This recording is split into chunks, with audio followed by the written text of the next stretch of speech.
What's up, guys? Today we are going to be making these Food and Wine Network crab cakes. So let's get to it. So we're going to start by preheating our oven to 400 degrees, cut our tomatoes in half, and then we're just going to scoop the innards out. We're going to cut up our shallots, our onions, and our garlic, and then some pickled jalapeno, and throw that into a cast iron skillet with some olive oil.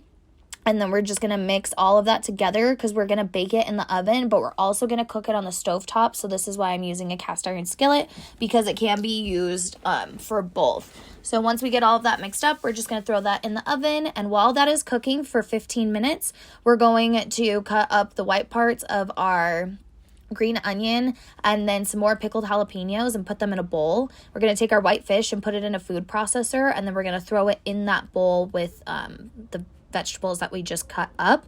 And then we're going to add in mayo, we're going to add in pepper, we're going to add in some salt and some chili powder, and then mix that all up.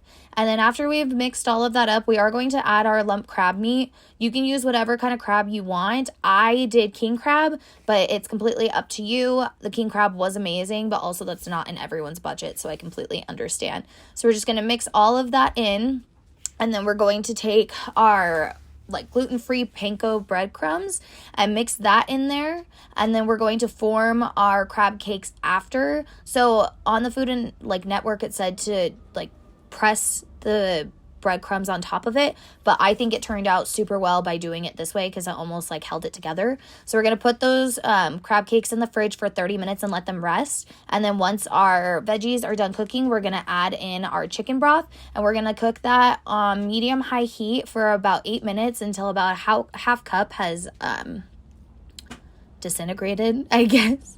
And then throw that into a blender, and then throw in our butter, softened butter, so just keep it out at room temperature, and blend all of that up and put that to the side because that's going to be the sauce that goes with our crab cakes.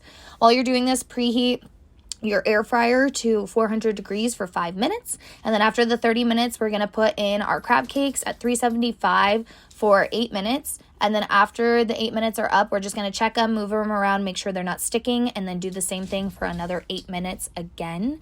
And then when they're done, they're going to come out and be super nice and crispy and really hold together just like this. And then we're just going to take a plate and add our tomato butter puree, add our crab cakes on top of that, and then that's it.